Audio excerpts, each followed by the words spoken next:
Hello class, today I am going to teach about the subject Accountancy class 12 and topic Revaluation account. Revaluation account is when a new partner is admitted. When a new partner is admitted, sometimes revaluation is made of all the assets and liabilities of the old firm. Excess and deficit of assets and liabilities are transferred to an account known as a revaluation account. Another name is profit and loss adjustment account. Revaluation account क्या होता है? जब कोई भी new partner admitted होते हैं, किसी partnership firm में कोई न्यू पार्टनर की एंट्री हुई, तो इसमें एक sometime revaluation is made of all the assets and liabilities of the old firm. जो ओल्ड फर्म है, जो हमारी पुरानी एक पार्टनरशिप फर्म है, उसमें जो है न्यू पार्टनर एडमिटेड हो जाने के बाद जो है उससे पहले क्या करते हैं, हर एक असेट्स जो उस फर्म की होती है और हर एक लायबिलिटीज़ उसको रिवैल्यूएट कर लेते हैं. मतलब जब ये फर्म इस्टेब्लिश हुआ उस टाइम कोई असेट्स खरीदी गई होगी जिसकी अमाउंट जो है 50,000 था, और फिर पार्टनरशिप फर्म आराम से चल रही थी. उसमें जो हमारे ओल्ड पार्टनर्स थे वो आपस में वर्क कर रहे थे, मगर बीच में कोई न्यू पार्टनर एडमिटेड हो गया, कोई न्यू पार्टनर की एंट्री हो गई. तो जब एंट्री जिस टाइम होगी तो हम लोग जानते हैं कि टाइम टू टाइम हर एक असेट्स की वैल्यू क्या होती है, इंक्रीज होती है. जो स्टार्टिंग के बिजनेस के स्टार्टिंग में जो असेट खरीदी गई थी उसकी अमाउंट 50,000 था, और उसके 2 साल 3 साल के बाद कोई न्यू पार्टनरशिप में एंट्री करे तो उस एसेट्स की वैल्यू जो है वो कितनी हो गई, 1,00,000 रुपये हो गई. अब अगर पार्टनरशिप ओल्ड पार्टनर अपने पुराने एसेट्स को उसको एक वैल्यूएशन नहीं करेंगे जब नए पार्टनर्स के एडमिटेड होने से पहले, तो जो नया पार्टनर आएगा और उस टाइम पर कोई भी अमाउंट कोई भी एसेट सेल की जाएगी तो वो उस सोल्ड अमाउंट का वो प्रॉफिटेबल लेने के लिए लायबिल हो जाएगा. इसीलिए हर एक फर्म जब वो न्यू पार्टनर को बीच में एडमिटेड करता है तो अपने सारे अमाउंट्स को एक बार, सारे एसेट्स को, सारे लायबिलिटीज़ को एक बार रिवैल्यूएशन कर लेता है कि इस टाइम पर इस एसेट्स की क्या वैल्यू है, और अपना एक अकाउंट प्रिपेयर करता है. उसमें सारी ओरिजिनल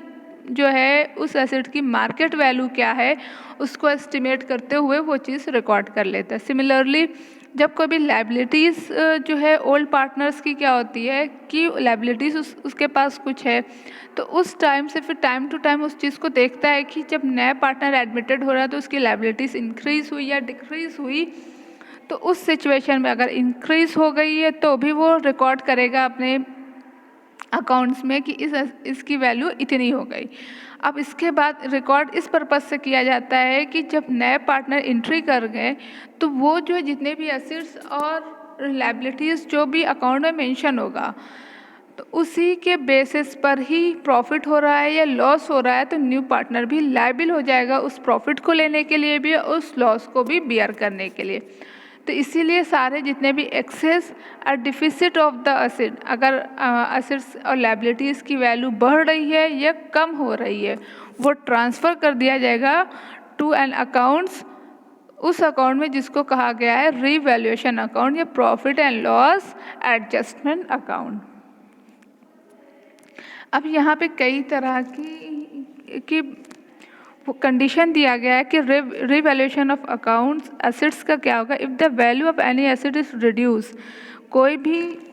अगर मतलब कि ये कह जब पार्टनर्स नए पार्टनर्स बीच में जो न्यू पार्टनर्स आ रहे हैं उनसे पहले जो है उसकी वैल्यू कुछ भी हो और नए पार्टनर के आने के बाद उसकी वैल्यू डिक्रीज हो गई, पहले 50,000 थी अब 40,000 हो गई, तो revaluation account is debited and concern asset account is credited. तो रिवैल्यूएशन अकाउंट को क्या कह दिया जाएगा, वो डेबिटेड हो जाएगी और क्या हो जाएगी, सेकेंड रिवैल्यूएशन अकाउंट डेबिटेड होगी और कंसर्न अकाउंट क्रेडिटेड होगी. इसको हम इस इजी फॉर्म में समझ सकते हैं. When the value of asset is increase, जब असेट्स की वैल्यू इंक्रीज हो जाएगी, मतलब कि पहले 50,000 थी अब 90,000 हो गई, तो उसमें कैसे हमारी जनरल एंट्री होगी, assets account debited to revaluation account credited. Similarly मतलब ये कहाँ शो करा जाएगा revaluation account increase amount assets का, वो credit side when the value of asset is decrease. और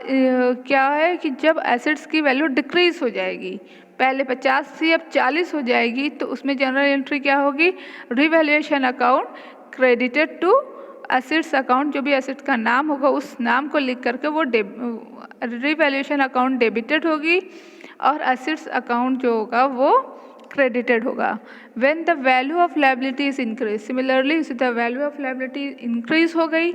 जब वैल्यू ऑफ लायबिलिटी इंक्रीज हो जाएगी तो वहाँ पर क्या होगा, revaluation account debited to liability account credited. When the value of the liability is decrease, जब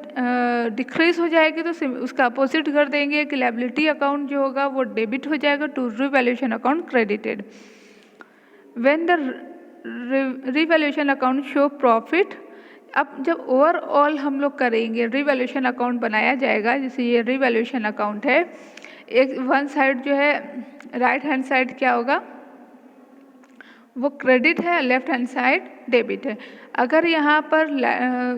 राइट हैंड साइड देखा जा रहा है कि उसमें जो है असेट्स की वैल्यू इंक्रीज हो गई, मतलब कि स्टार्टिंग से 50 से 60,000 हो गई, तो हम उसको क्रेडिट साइड शो करेंगे। और जब लायबिलिटी की वैल्यू डिक्रीज हो गई तो वो भी हमारे क्रेडिट साइड शो होगा। इसका अपोजिट हम डेबिट साइड क्या शो करेंगे, जब असेट्स की वैल्यू पहले कंपैरिजन में कम हो गई या लायबिलिटी के अकाउंट जो पहले की कंपैरिजन में बढ़ गई, तो उसको हम डेबिट साइड शो करेंगे। ये हम इसमें एक अपने हिसाब से एक अजम्पशन फिगर लिया गया है कि लायबिलिटी जैसे उसकी 20,000 रुपये पहले की कंपैरिजन में बढ़ गई, पहले 60,000 थी अब 70,000 हो गई, 80,000 रुपये हो गया, तो 20,000 इधर। यहाँ पे हमने शो कर दिया कि लायबिलिटी साइड जो है ओवरऑल क्या हुआ, इन दोनों को मिला करके 50,000 है। तो अब इसका मतलब कि हमारा जो है ओवरऑल अगर हम रिवैल्यूएशन अकाउंट में देख रहे हैं वो प्रॉफिट हो रहा है, 50,000 हमारा क्रेडिट साइड में हो रहा है, लायबिलिटी साइड में हमारा 20,000, मतलब 30,000 का फ़र्क आ रहा है, तो प्रॉफिट हो रहा है। जब ये याद रखिएगा कि अगर हमारा इधर क्रेडिट साइड मोर देन होगा एसेट मतलब डेबिट साइड से, तो वो प्रॉफिट हो रहा है, तो उस प्रॉफिट को कहाँ ट्रांसफ़र किया जाएगा, to profit transfer to old partner in the old profit sharing ratio, उसको ओल्ड पार्टनर को ओल्ड प्रॉफिट शेयरिंग रेशियो में डिस्ट्रीब्यूट कर दिया जाएगा। तो इसी तरह से इसका भी है, इस उसमें है कि व्हेन द रिवैल्यूएशन अकाउंट, जब ये रिवैल्यूएशन अकाउंट हमारा प्रॉफिट शो करेगा तो उसमें क्या करेंगे, revaluation account debit to old partner, जो भी ओल्ड रेशियो होगा उसको डिस्ट्रीब्यूट कर दिया जाएगा। इसी तरह 6 पॉइंट है, when the revaluation account show loss, अगर लॉस शो हो रहा है तो हम इसको कहाँ शो करेंगे, क्रेडिट साइड शो करेंगे, इधर क्रेडिट साइड में शो किया जाएगा, तो उसमें होगा old partner debited to revaluation account credited. अब यहाँ पे एक वर्ड क्वेश्चन में दिया होगा, अगर कोई भी अमाउंट दे रहा है एट और टू करके, द अमाउंट गिवन इस इन मार्केट या एट मार्केट, जो भी होगा मार्केट वैल्यू दे रही, मतलब इसमें एग्जैक्ट वैल्यू नहीं दे रहा है कि कितना अमाउंट इंक्रीज हुआ या कितना अमाउंट डिक्रीज हुआ। क्वेश्चन में इस टाइप का क्वेश्चन मतलब डिजिट नहीं दिया गया, तो उसमें हम जो है कितना अमाउंट पहले 50,000 था अब 80,000 हो गया, तो वो जो है पूरा ऑल ओवर मार्केट वैल्यू में देगा कि पहले जब